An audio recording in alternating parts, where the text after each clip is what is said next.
Welcome to tonight's media event at Manchester College to discuss this new and growing partnership between one of the country's largest further education colleges and Manchester Central.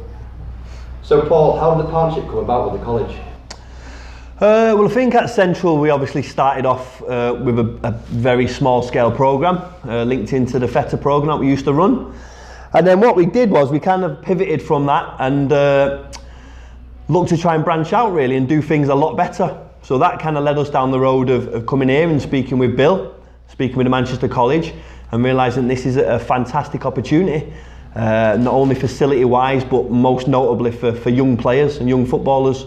So yeah, probably come from us pivoting from the old FETA days and looking to expand on what we're doing. Bill, Taryn Damrick from Keys News. What do you think having the partnership with Manchester Central will do for the college? I think it's essential that we work with the local community, and we can't be more central than Manchester Central. So, excuse the puns. So it helped us grow. When I first came to the academy and started running the academy for here, what I wanted to do was put together a group of people who we could work together with. I know Paul from old. I know he was good at what he was doing with his whole company. We've both had the same job as well, so in the past. So it's essential that we give a route for our players to move from at the college and to move up. So Bill, Matt Roberts currently writes for Keys News and South Audio and Goiter. Manchester Central use the Nichols campus for their training and matches, which is fantastic. We've heard there's plans to improve the site or even build a new one. Can you shed a bit of light on this? Yeah, we've got Manchester College, or the Manchester College, the biggest college in Europe. So we've in the past had 15 plus sites. We haven't got so many now. We're centralising things on what we do. And one of the things that we're going to centralise would be Openshaw campus. So that's where the new 4G facility will be. It'll also include part of our sports academy. We'll have basketball and American football. So the new pitch should suit Manchester Central. It should be a bigger pitch than the one that we've got, and all the facilities we've got here. And we've even took a bit of notice of what Paul's saying about dressing rooms and what's required and things like that. So we're looking at that whilst we stay here as well. I think, touching on that, I think for us as a club, it's the most important thing actually. You know, regardless of players and winning each week, it's your facilities. That's what all these clubs are governed by. So certainly for us as Manchester Central, if the club's going to go anywhere, it needs to play at a facility which can allow us to reach the kind of higher echelons of at least the non-league game. So we've got big ambitions of, you know, hopefully getting out of the Manchester League and getting into the North West counties. So the massive box that's got to be ticked, which both myself and Bill have got a lot of experience with, is you need a ground that can facilitate it. So, you know, any new kind of facility with the college, anything redone here is massive for our football club, and that's what we're hoping to achieve. Just to add on to that, one of the things I first did when I got here was, like I've said, I wanted to make sure that we had great staff. We've now got a great lot of group staff members who are all very highly qualified. So Paul's got his A licence, and the rest of the staff are A's and B's and all of that. What was important to me after putting them together was that link that we've made, and we're looking at all the time. I like the ambition that Paul had. So Manchester Central are doing a great job in Manchester. Manchester College are doing a great job in Manchester, but we'd like to have a club connected to the college that could play in the non-league. And I'm on about the top part of the non-league. So we've based our, you know, where we're going to go to a club, and I'll name the club's Gateshead. We'd like to be as good as Gateshead as a football club within the next 8 years. I'll second that, yeah. Paul, just touching on what you both said, sort of the foundations have been laid. How far do you think Manchester Central can go? That's the $1 million question, isn't it? I think. Well, look, I believe honestly that Central can be a decent sized club, certainly in, you know, what we all would know as like the Evo Stick level. I think it's called the Evo Stick, is it still, Bill? Yes. That both myself and Bill, funnily enough, have both managed Radcliffe Borough in that league. Now we both know how clubs are run in them divisions, and we know that Manchester Central can be run, you know, a hell of a lot better and have a lot better ethos about what it's trying to achieve. So I think we can be a good high level Evo Stick team. That could take 5 to 10 years. And then you take it from there, don't you? It depends on your ground as well. We'll always have the players. The great thing here with Bill knows a player, and he knows a good young player. And all them lads that have played for us at Central now in the first team, fair few of them have come through Bill. So we'll always have a really good steady stream of players. So in terms of how far can the club go, in terms of players, it's unlimited. But in terms of the facilities and the infrastructure of the club, that's what we're grafting away on now, really. So watch this space, I'd say, on what we can do. And Paul, you've just mentioned there, obviously, a number of Manchester College students coming through. We've heard plans that are in the works for a reserve team next season. How do you see this helping the partnership between Manchester Central and Manchester College? Well, it's been great, really, because it's probably one of the first things I came to Bill with, and Bill said to me straight away, we need to run the reserves, because Bill's got a massive pool of players at the college. I've watched a lot of them on Thursday nights playing, you know, young lads, 16, 17 years of age, and they need a kind of senior outlet, something on a Saturday afternoon where they can really, you know, cut the teeth. So we've entered a reserve team in the Manchester League. So no matter what the first team is doing, the reserve team will complement that next season. It'll be full of Manchester College players and also externals, maybe some older heads, and even maybe some of the first team lads that if they're not cutting the mustard, they'll be dropping down to the reserves. So it came with Bill, it sat with Bill, talked it out with Bill, and he thought it was a fantastic idea for us to have reserves. So that's the growth of Manchester Central. A lot of the Manchester League clubs have got reserves, haven't they, as we all know. Well, next season, so will we. So it'll be interesting. And just on that quickly as well, what league will that reserves enter in? Will they be in the Manchester? They'll be in the Manchester League, yeah. So as we know, we're in Division 1 currently. Now we might be in that next season, could be in the Premier League, you never know. And the reserves will filter into maybe Division 2 or Division 3. You never know, if we got in the Prem, they might put our reserves in Division 1, and that would be really interesting, wouldn't it? So yeah, they're in the Manchester League, and we'll take it from there, yeah. So would you have sort of an increased members of staff to sort of look after the reserve team? Well, yeah, no, Bill's going to play a major role. He's obviously a great coach. People know Bill from the past, his days at Crewe and places like that. So Bill will take a hand with that reserve team and help the training and help the matches on Saturdays. And we are looking, actually, for other people to be involved with our club as coaches and, you know, assistant coaches and things like that. So I think in terms of the reserve team, we've got to kind of watch this space. But Bill will hopefully, if he's willing to, I'm sure he is, play a big role in making that reserve successful. The reserves will probably play differently to the first team, that's the truth of it. First teams, as we know, have a tendency to kind of, the results do matter. Actually, the beauty of a reserve team is they're going to be able to play and they're going to be able to take the football, you know, as it comes and play good brand of football. So Bill will be perfectly cut out for that, even better than me. So yeah. Sorry, can I just interrupt? I'm just smiling there. We've just got one of our local community teams that have finished on the pitch, and therefore there's a bit of noise in the background. But you can look at it as noise, or you can look at it as people who have just enjoyed themselves. So that's enjoyment you're hearing in the background. So Bill, just on the note of players and coming through the college, you've had a number of success stories coming through at the moment with Lamin and Carlos. How much that must fill you quite good pride and apprehensive for what's happening in the future?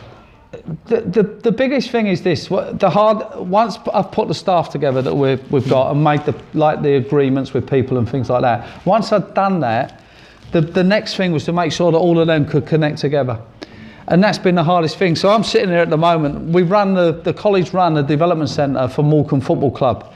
From that, we've got players like Carlos that you've mentioned that have come through the college and are now on an extended trial with the reserve team for Morecambe. Played 3 times, scored 3 goals, Carlos, for instance. And Lamin has come through as someone that didn't come to the college as one of our students. However, has come through with the other things we're doing with the development centre. We've then been able to hand him over to Paul, and then Paul's given him the opportunity to get 90 minutes under his belt on 7 occasions. I think he's played a few games for Central now. So I'm sitting here with the Morecambe stuff on as the development manager for Manchester for Morecambe Football Club, but I've also got the Manchester Central stuff on underneath, and there'll be a load of other things that we can do with that as well. Yeah.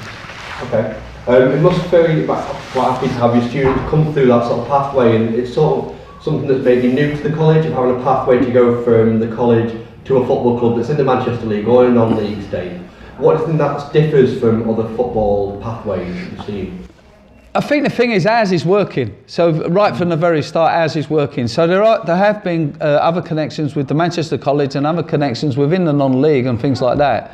However, we've got a proof of ours actually working, and people actually coming through and doing that. Now, in the background, what no one's heard about is all them other players that are waiting to come through. Now, I can throw a few names around now on them players that we feel will come through, which is, some of them you have to wait longer for. Some are sat in the audience here, Bill, Some are aren't sat in the audience. That's why I'm smiling. Yeah. And the thing is, development is long term. So the issue that I had when I was trying to develop players through in the Evo stick was the club, and there's nothing wrong with this, wanted to win the league. Well, I don't think you can win the league and develop players at the same time. It's very, very difficult. So once I couldn't get the players through and in and things like that, it wasn't really for me. This now has proved a great partnership because I get just as much enjoyment of giving Paul a player and then him getting the opportunity, and then they come back into Morecambe Football Club. So it's all connected, like I say, and that's really important to us, that our students get them opportunities, and it's a long-term thing. So I will mention the name of a player that you should look out for is Reish Makalele, who I don't feel will be ready to play in the professional leagues till he's 22, 23, because we've got to wait for him to build his body. Now that He's just shaking his happens head like there, he's Bill. shaking his head. Yeah. Yeah, that's how I feel. I know why he's shaking his head, because he feels he can do it by the time he's 20, 21, and that's fine. And if he gets there, that's great. But you can't build something like that very, very quickly. I don't suppose Arnie Schwarzenegger was as big as he was within 6 months of starting in the gym. No. And just to touch on as well, because I must say this as well, it's why this kind of partnership has really excited me and made me really passionate about doing it. Because when Bill talks about Morecambe Football Club, many people who know me will know I've got a soft spot for Morecambe. That's where I kind of did my career at Morecambe. I came through the youth team, through the reserves into the first team. I played for Morecambe for 5 or 6 years, made quite a lot of appearances in the conference for Morecambe until I got injured. So people know I've got a passion and a bit of a love for Morecambe. So nothing would make me happier than getting the players to the college, playing them for Central, letting them cut the teeth, learn the tricks, learn what they're doing, and then if they get good, like a Lamin and a Carlos, they go on and play for Morecambe. I would love to see that, and that's the plan, really. Sure, and you touched on it, as you've mentioned there, with the pathway and Bill described. Obviously, Central have gained quite a few talented players this year through this partnership. Are we looking for that to be a key part of the first team next year as well? Or Yeah. more of the reserves? Well, both, really, because Bill will tell you this, if a lad's good enough, he's going to be playing in our first team and he's going to be helping us win football matches. That's the plan. So I do see the reserves largely built up of the college players, 75-80%, and they'll play a certain way. And then the ones that are doing really well will then progress into the first team. But as we all know at Manchester Central, the first team's getting really competitive now. It's a good standard. Win, lose or draw, we got a good team and a good squad of young players, Manchester-based young players. So it'll be really fierce competition for places next season. It'll be exciting. So Paul, you've got sort of past history with Feta and recruiting players for your own academy.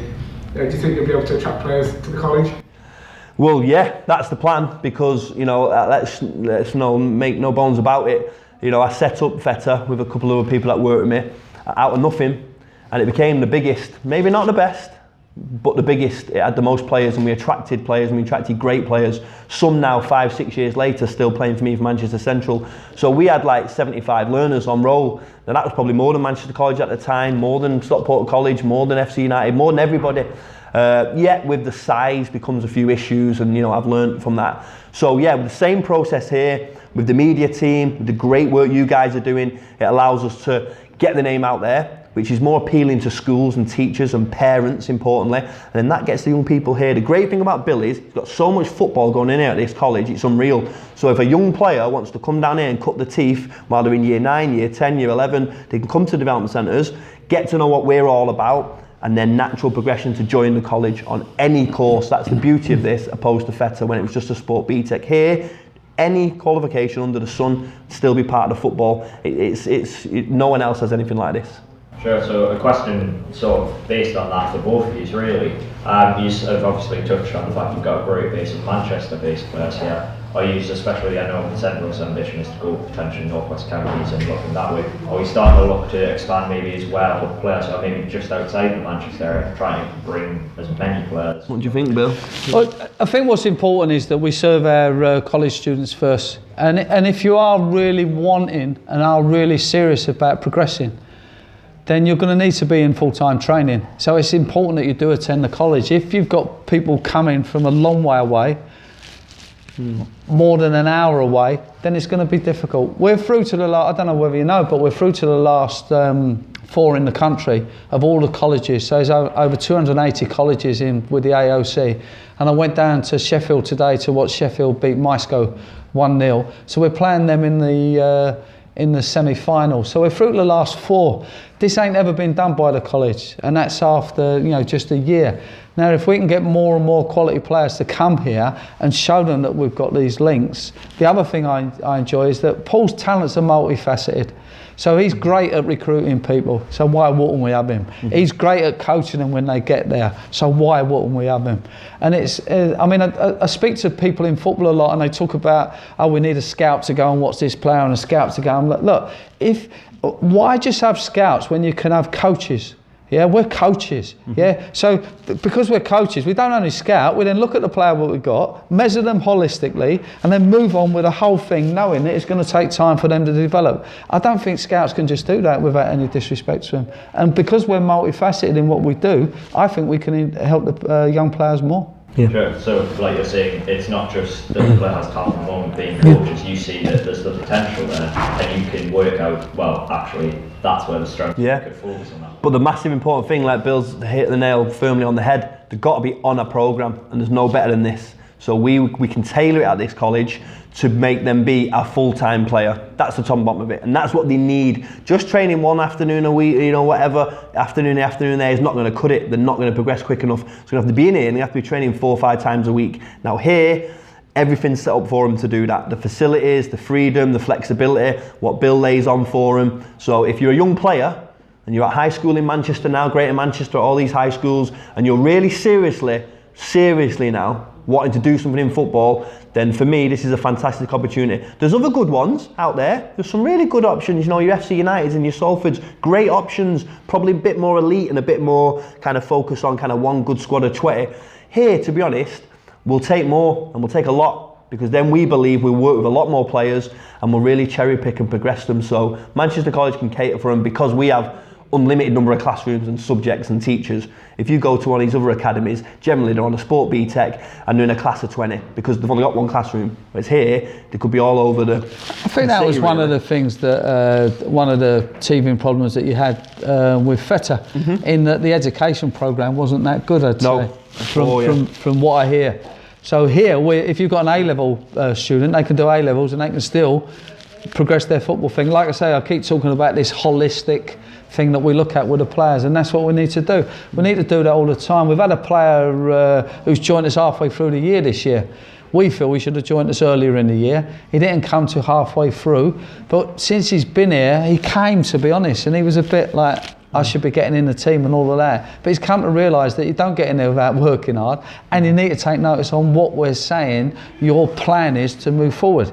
All of a sudden, we've got this kid doing things like heading the ball and winning tackles and things that he never ever did before. He was great on the ball and a really good player. Now, if you can then get them doing that other side of the game, we can progress them. But getting through to that takes months. The kids in the audience now, it's taken months for that to happen.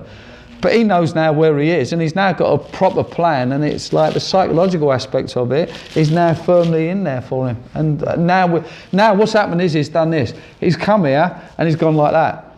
He's now beginning to go back that way. And then when they go that way, they tend to go a little bit further.